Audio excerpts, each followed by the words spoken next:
Peine le temps de savourer un classico remporté difficilement. 10 contre 11, pardon, j'avais besoin. On n'était pas dans la vidéo du débrief, j'avais besoin d'un petit tac, ça fait plaisir. En tout cas, déjà, le PSG doit se lancer sur un PSG RN et donc nous, avec demi-finale de Coupe de France, en plus, ça rigole pas. Alors, vu que le PSG a battu Marseille, je sais qu'on devait choisir entre les deux matchs, comme tu le soulignais la dernière fois. Donc, bon, bah, on va devoir perdre contre Rennes, mais on va quand même faire le point sur le groupe de notre équipe, nos pronostics. Et pour ça, je fais avec l'hymne et plus d'Arthur. Donc, l'ironie sera en rendez-vous, ça fait plaisir. Comment ça va? Salut Nico, bah déjà vu qu'on sait qu'on va perdre, du coup C'est c'est chaud. un premier point, donc c'est plus facile pour nos pronos. Après pour l'équipe, bon, on va essayer de découvrir la bonne équipe de Luis Enrique, hein. Ça va pas être facile parce que la conf de presse il envoie encore des gros doutes quand même. Ouais, ouais, et fait J'en ai comprendre vu. que ça peut tourner, tout le monde peut jouer, on sait pas trop, il n'y a pas beaucoup d'absents, donc tout est un peu possible. On va parler de tout ça, on fera peut-être une longue réflexion sur l'équipe, on verra si on se met vite d'accord. Avant d'envoyer tout ça, bah, n'oubliez pas le petit j'aime sur la vidéo, ça fait plaisir. Vous avez vu en ce moment, rotation aussi à Paris Fan. Hier, le débrief avec John, Erwin et Léonie. Aujourd'hui, c'est nous. Voilà, plusieurs équipes maintenant à Paris Fan. On suit le PSG à fond, même là-dedans. Et bien sûr, abonnez-vous à qui va plus répondre et manquer de nos vidéos puisqu'on est là quasiment tous les jours. C'est parti pour ce PSG Rennes, donc demi-finale de Coupe de France à 21h10. Attention, ne vous précipitez pas pour manger, normalement vous aurez le temps, ça ira tranquillement, toujours cet horaire un peu particulier sur la Coupe de France. Et gentiment, on a le point officiel sur le groupe, même s'il reste quelques doutes, je vais expliquer après. Mais quand même, en absence sur Bradley Barcola, hein, toujours touché à l'ischio-jambier. Presnel Kimpembe, toujours en exercice pour son retour. Lucas Beraldo, suspendu après son rouge contre Marseille. Et puis, normalement, Marquinhos et Nuno Mendes devraient être prêts. Ils ont participé à l'entraînement. Luis Enrique a dit qu'ils étaient prêts, mais il a aussi dit juste avant qu'ils allaient être prudents, aucun risque. Est-ce qu'ils vont jouer? C'est pas encore tout à fait sûr. Peut-être qu'Arthur les a mis dans son équipe et je comprendrai. Peut-être pas, je comprendrai tout. En tout cas, justement, c'est lui qui se lance avec l'équipe parisienne aujourd'hui. Ce qui est bizarre, c'est cette conf de presse. On sait que Luis Enrique il peut nous dire en conférence de presse qu'il va pas mettre tel ou tel joueur et qu'en fait bah, il sera sur le terrain demain. Donc Hmm. ça a été un peu compliqué, mais bon. Je vais mettre Donnarumma dans la cage parce que je pense que maintenant, jusqu'à la fin de saison, sauf quand il va quitter en Ligue 1, je pense que ce sera de Daruba Hmm. qui va enchaîner. Euh, Défense centrale, j'ai mis Skriniar et Lucas Hernandez, Mhm. parce que bah, mine de rien, il reste plus grand monde. Skriniar est rentré, donc ça veut dire qu'il est prêt à jouer. En tout cas, ça veut dire que Luis Enrique est prêt à le faire jouer. Et puis je pense qu'en début de saison, il a quand même bien confiance en Skriniar. Bon, ça c'est Luis Enrique. Moi, j'ai pas super confiance en lui, mais bon, a priori, Oui. voilà. Ensuite, à gauche, j'ai mis Nuno Mendes et à droite, j'ai mis Hakimi. Mais bon, on y reviendra parce que ça avait des doutes un petit peu. Milieu de terrain, j'ai laissé Vitinha. J'ai mis Zaïre Emery. Mais par contre, j'ai changé Ruiz par Lee Kang-in. Ouais. Voilà, je pense que Vitinha, maintenant, dans ces matchs-là, il est insortable pratiquement s'il est en forme. Zaïre Emery, je pense qu'au milieu de terrain, il va faire du bien aussi. C'est un de nos seuls milieux qui a beaucoup d'impact et cette capacité à se projeter. Et Lee Kang-in, parce que mine de rien, bah, lui, il est super intéressant depuis quelques matchs quand il rentre et tout, et je le trouve plus intéressant que Fabien Ruiz. Donc, voilà. Mhm. Pour ça. Et devant, bah, je mets l'attaque chère à toi, hein, celle que tu mets tout le temps, hein. Je veux dire, je vais pas modifier dans la petite image. Mon classique. Enfin, chère à toi. Ouais, genre, elle était à moitié chère, je sais pourquoi, mais Mbappé à gauche, Dembélé à droite et Gonzalo Ramos dans l'axe. Bah, pourquoi? Parce que Mbappé, c'est ce genre de match où il peut largement briller. Ramos, parce qu'on l'a vu, ah, son bang bang, sa célébration, on sent il est pleinement impliqué, qu'il a envie d'arracher les supporters, il a envie d'expulser. Et puis Mhm. Dembélé, parce que en termes de danger, c'est quand même, c'est comme il envoie le feu. Voilà. Maintenant, il faut qu'il apprenne à cadrer. Ça sera peut-être le travail de cet été. Sinon, je vais revenir sur juste les latéraux que je te laisse. On va dire que j'ai longtemps hésité à mettre Zaïre Emery défenseur droit parce que pour Ouais. moi, il va tenter quelque chose pour préparer Barcelone. Euh, Après, Mhm. j'ai failli enlever Nuno Mendes après la conf et dire il va mettre Carlos Soler, il est capable.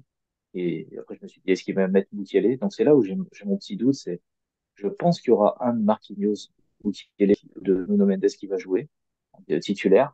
Mais je sais pas lequel, et je sais pas où, parce que Marquinhos peut très bien débuter à droite aussi pour C'est préparer vrai.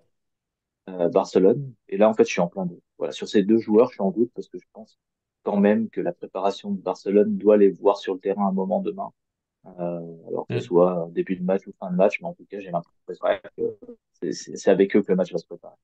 Ouais, ouais, c'est peut-être l'une des compos les plus dures de l'année parce que Envie de préparer Barcelone, donc il faut quand même faire jouer, bah, notamment les joueurs qui viennent, tu l'as dit, Marquinhos, Nuno Mendes, il y aura Clermont après, mais c'est des matchs tellement particuliers, le match de Ligue 1, où on est maintenant largement devant, juste avec des champions, ça peut être un match bizarre, c'est pas forcément un cadeau pour se préparer, c'est peut-être mieux de se préparer bah, dans l'intensité, donc demi-finale de Coupe de France, l'adversaire va être à fond, c'est quand même une belle équipe, même si elle est super inconstante. En même temps, tu viens de jouer à 10 contre 11 pendant 60 minutes à Marseille, alors bon, on a gagné, chouette, mais c'est quand même des efforts physiques pour les joueurs, donc qui peut enchaîner, ça va être très dur. Et c'est vraiment Marquinhos, no Mendes, on sait pas à quel point ils sont prêts. Il a pas été clair, je trouve, en conférence de presse. Il a vraiment commencé par dire on est prudent, on fait attention aux sensations, on veut pas de problème, la santé des joueurs. Et après, oui, mais ils sont prêts. Mais du coup, pourquoi t'insistes sur le fait. C'est notre Luis Enrique, hein, après, c'est folie. Sinon, globalement, je suis d'accord avec toi, l'équipe que tu as présentée, elle est très belle. C'est juste est-ce qu'ils sont prêts à enchaîner? Est-ce que Vitinha va rejouer? Est-ce que, tu vois, Luis Enrique considère que bon, c'est bon, Vitinha, il est prêt pour le Barça, et puis bah là, il tourne un peu, tant pis.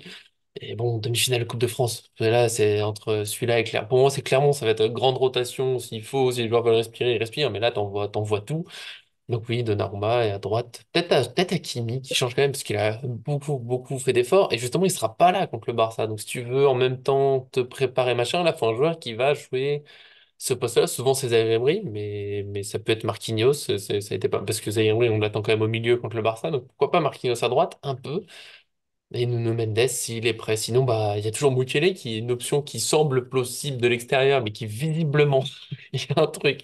Alors, on sait, il y a tout ce qui se dit sur, en interne et des soirées, des trucs, mais quand même, là, Skriniar, tu sais, il est revenu après 3 blessures, il joue tout de suite. Tu dis, ah ouais, Mukiele, vraiment, c'est non, quoi, c'est le moins possible. Et en même temps, de temps en temps, quand on abandonne ce titulaire, pouf, on l'a revu. Donc là, éventuellement, peut-être. Danilo, en tout cas, au repos, ça peut être pas mal, s'il a quand même beaucoup, beaucoup, beaucoup joué ces dernières semaines. Et de toute façon, une défense centrale Skriniar-Danilo, je dis non. Voilà, contre Marseille, ça a tenu de peu, mais c'était encore le feu. Non, cette charnière centrale n'a pas le droit d'exister, donc plutôt avec Hernandez, peut-être Danilo encore, mais bon, ce serait que Skriniar soit pas prêt. Au milieu, je suis d'accord pour. Je pense que Lee va démarrer, parce qu'il était remplaçant à Marseille, et que c'est quand même un joueur intéressant en ce moment. Ruiz, je trouve, on l'a un peu moins vu. Donc Lille, c'est la vraie grosse concurrence avant le Barça, c'est entre Lille et Ruiz. Je pense qu'il y a un truc à jouer pour les deux. Peut-être que Lille, là, s'il fait un gros match, bah, il gagnera sa place contre le Barça. Et l'attaque, oui, il y a des agacements, mais je pense que Mbappé va démarrer, même si je suis pas choqué s'il démarre pas. Ramos, pour moi, doit démarrer parce que bah, il réussit son entrée, il est en forme. Son autre concurrent, il y a Kolo Muani qui nous a toujours pas convaincu à Marseille. Et puis Dembélé, voilà, il est autant génial dans la création que mauvais devant le but, mais en attendant, il crée énormément. Je pense pas qu'on se passe de lui. Donc voilà, je peux aussi ajouter des trucs sur l'équipe. C'est vraiment le grand flou. J'aime bien ton équipe, en tout cas, elle est possible. Je pense que ça t'aura pas la défense, mais pour le reste, enfin, ta défense, vu que tu avais dit toutes les options, au final, tu l'auras, mais sinon, il y a un moyen. Ah non, mais Il y c'est a- sûr, la défense est compliquée. En plus, j'ai pas mis Dani parce qu'effectivement, c'est bien, je pense, de le faire souffler un petit peu, parce que mine de rien, avec les blessures Hmm. des uns et des autres, enfin, c'est quand même celui qui a un petit peu, Ah, il joue beaucoup, qui hein. a un peu tenu la baraque. On sait qu'il a eu une trêve internationale compliquée aussi. Donc ouais, Danilo qui souffle. Et puis surtout, bah, comme tu l'as dit, si Danilo est sur le terrain, tu le mets avec qui? Avec Hernandez, donc ça veut dire que Nuno Mendes est là. Ouais. Voilà, ou que tu mets Soler, ou que tu mets qui tu veux, mais Hmm. oui, pas avec Skriniar, surtout le Skriniar qui revient, là, la charrette, là, c'était compliqué. Sur le dernier match, ces relances, les deux à la relance, c'est trop compliqué. Hmm. Fekrenne, ils savent marquer des buts, ils savent faire mal. Ils n'aiment pas les blocs bas, mais ils aiment bien les espaces. Donc forcément, les espaces derrière Danilo et Hmm. Hmm. Skriniar, bon, Oui, tu m'as compris. Mais je sais que j'aurai pas la défense, mais voilà, alors, je fais mon petit pari. Et puis voilà, c'est une tentative, enfin, c'est quelque chose de fait sur le côté droit. Je sais pas pourquoi. Je pense qu'on en saura plus. Et comme tu l'as dit, Mukiele, mine de rien, c'est quand on attend, à mon avis, il peut le mettre. Surtout que sa petite phrase qu'il a dit dans la conf de presse que t'as pris, c'est quand il dit, il y a des joueurs qui sont en manque de temps de jeu et qui ont Hmm. besoin, tu sais, de Ouais, ouais. jouer. Bah, ça correspond quand même parfaitement à Skriniar, Mukiele, tu vois, ces genres de joueurs, ou Solaire. Voilà. Solaire qui a disparu. Voilà. Solaire, Mukiele et Skriniar, c'est les joueurs qui ont le plus besoin de reprendre du temps de jeu. Si c'est pas Marquinhos, c'est Nuno Mendes, tu vois. Donc, Hmm. Hmm. Bah, par contre, s'il y a les trois qui démarrent, c'est fort, hein. Skriniar, ouais. Mukiele, Solaire en défense. Bon, là, on commence à avoir de l'expérience. Mais tout est possible, c'est ce qui est fou cette saison, quoi. Tout est possible, on sait pas. Voilà. Mais globalement, oui, quand même, on s'attend pas à l'immense rotation sera samedi contre Clermont. Je pense que là, tu vois, là, ce sera Non, peut-être le ouais. match où on reverra Navas, par exemple. Souvent, c'est ces matchs-là maintenant. En Coupe de France, c'est Ouais, Donnarumma et en Ligue 1, après, il fait changer, il fait tourner le gardien. Parce que voilà, toutes nos réflexions globalement sur l'équipe possible. Si vous avez vous une équipe fixe, sûr, vous le sentez, vous avez un coup, bien sûr, dites-le nous. Si vous avez d'autres idées, d'autres possibilités, mais je pense qu'on a quand même plutôt bien fait le tour de tout ça. On n'a pas trop mentionné Ougarté, d'ailleurs, par exemple. Bah, pour Jean Reyes, Ougarté, à tout moment, il peut jouer aussi, tu vois. Tu remplaces Vitinha aux Emery, puis t'as un petit Ougarté en 6, ça peut le temps, là. J'ai réussi à l'oublier. Pourtant, je l'aime bien, ouais. mais bon. J'ai trouvé mieux Ouais, mais que Ruiz, après, par exemple, contre Marseille. oui, non, mais Ugarte, bon, il a ses qualités, c'est sûr, mais c'est juste que je pense que pour Luis Enrique, aller en finale de Coupe de France, c'est la base maintenant. Tu vois, c'est Hmm. devenu l'objectif du moment. Et de la Avant gagner, Barcelone, hein, c'est ça. faut se mentir. Et je pense que tu as plus de chances d'y aller avec en mettant Vitinha.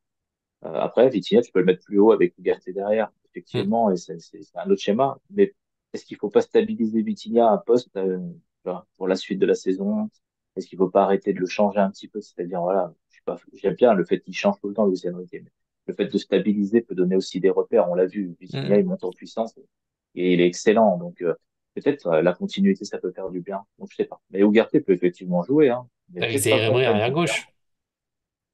Aussi, non, mais après, Zaïre Emery peut jouer gardien, hein.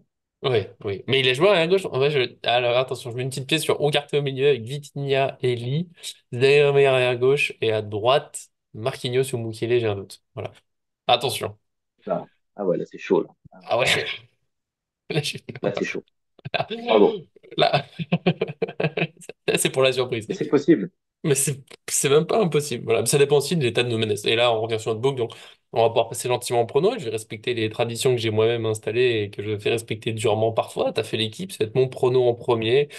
Je pense que je vais rester sur un relativement classique 3-1, qui est mon match de. Il y a une plutôt bonne équipe en face, mais quand même, on a de quoi normalement gagner encore une fois les débats qu'on fait autour des joueurs qu'on a, c'est voilà, il y a de quoi battre les Rennes. Je sais qu'il y a eu 1-1 l'autre fois en Ligue 1, mais là c'est quand même assez différent. Les Coupes de France, là, le PSG a pas de question de se relâcher. On a une semaine Ligue des Champions, donc les joueurs vont pas avoir peur spécialement. Je pense que ça peut y aller. Rennes, c'est une belle équipe. Je pense qu'ils vont nous mettre un but parce que vraiment quand même capable de faire de belles choses devant. Nous, Skriniar, tout ça, on s'en met quelques doutes, forcément, je dois le dire. Mais voilà, normalement, on doit gagner 3-1, ça me paraît pas trop mal. Et je tiens à dire que franchement, notre 0-4 contre Marseille, il se tenait si on prend pas un rouge ridicule. Voilà. Je tiens à le dire. Oh, c'est clair, 0-2 avec un Aziz, et puis, voilà. Bon, bref, on va pas refaire le match de Marseille. Moi, je Non. vais être moins optimiste que toi pour Oula. Rennes. Je vais mettre un 3-2. Pourquoi? Pas parce que bah, Paris va gagner, à mon sens, dans le temps réglementaire, va mettre ses 3 buts, enfin, va gagner assez largement le match, comme toi, 3-1. Ben, à la fin, ça va pousser. Tu sais, c'est le PSG, il y a un moment où Il ils peut vont pas quand même. gérer Ouais, voilà, en fait, il y a un moment où ils vont commencer à penser à l'avenir. Je sais pas ce qui va se passer. Et du coup, ils vont se prendre un deuxième but tout pourri, comme ça arrive. Et puis, tu sais, un centre au ce deuxième sentiment poteau. d'avoir un match. Ouais, par exemple. Tu sais, ce sentiment où les commentateurs vont dire, ah, Paris a maîtrisé le match et tout. Et puis, tu sais, à la 75e minute, ils se prennent un deuxième but. Et là, tout le monde dit, c'est relancé. Est-ce qu'ils vont réussir à tenir? Enfin, tu vois, c'est le gros suspense. Et puis oui, finalement. Donc, Hmm, soit, de toute façon, soit, je vais pas te mentir, soit je vois un 0-4, un 4-0, pardon. Une hmm. victoire parisienne très large, parce que Paris va jouer un petit peu comme en mode Ligue des Champions, c'est-à-dire du feu, quoi, c'est-à-dire Ouais, très ouais. concentré, ça va faire mal. Soit c'est un PSG qui va faire les affaires et puis qui va quand même cogiter sur l'après. Et ça, c'est un peu le risque du PSG, je trouve. C'est un bon classique qu'on aime bien, en tout cas. Le PSG est capable de tout, évidemment, mais pas de se faire éliminer. On va en finale de Coupe de France, ça c'est certain, je vous le dis, c'est sûr. Le tout en mangeant bien sûr des petites galettes, ça fait du bien, hein, le point culinaire parisien, vous savez, tradition, on mange plat traditionnel de l'adversaire. Je pense que voilà, quand c'est en Bretagne, faut pas forcément se casser la tête. Les galettes, les crêpes, ça fait l'affaire tout le temps. Ouais, je sais pas si t'as d'autres petits trucs, mais bon, C'est très bien. oui. Et du cidre. Oh, avec Parfait. modération, bien sûr, parce qu'il faut faire les notes sur le site. Avec modération. Avec modération. Évidemment, Bon. voilà. Voilà. Mais si vous Avec de avez, l'eau. et de Aussi. l'eau, de temps en temps, un peu d'eau, ça fait du bien. Bien sûr, vous, si vous avez d'autres idées, mais ça, on aime découvrir des choses. Mais là, pour cette fois, voilà, la sécurité, facile, efficace, ça fait du bien. tout cas, c'était un plaisir, Arthur, d'être avec toi pour évoquer ce match. J'ai un peu dit, on fait le débrief contre Marseille, mais voilà, niveau emploi du temps, c'était compliqué pour nous deux, donc on s'est retrouvés en amoureux pour cet avant-match, et ça fait aussi du bien parce que c'est nous, ce type de vidéo, on l'a lancé ensemble. On les fera jusqu'au bout, ensemble, du haut de nos 75 ans en se tenant la main. Merci. Ah bah non, bah c'est clair, attends, c'est notre vidéo, c'est normal, voilà. Ah ouais, ah oui, C'est logique. Et ah puis oui. bon, on s'excuse aussi auprès de la communauté qui s'attendait peut-être à avoir les noms des pizzerias à Rennes, mais voilà. Il n'y a pas de John. Non, C'est il John, n'y a les pas de John, pizzas. c'est comme ça. Donc Bah ouais, c'est les galettes. Voilà, c'est les on galettes. est... Non, mais là, en plus, quitte à manger un truc rond avec de la garniture dessus, tu prends une galette, tu vas pas chier le monde. Ouais, c'est clair, ouais, oui, sinon Ah t'as ouais, raté non. ton déplacement. Ouais, non, mais un peu de sérieux. Voilà, en tout cas, profitez du match. Pour le débrief jeudi, Paris fan sera là, c'est sûr. Moi, très probablement. Et puis Arthur, on sait que on verra même moi, très probablement. Mais en tout cas, Paris fan sera là. Donc, on est là pour le rendez-vous. On se fait des bisous. On espère débriefer ça dans la bonne humeur avec une qualification en finale. Un but de Ramos, évidemment. Et l'autre qui a le droit de bouder, je m'en fiche. Des gros bisous à vous. Salut. Merci à tous ceux qui me suivent. À très bientôt sur cette chaîne. Ciao.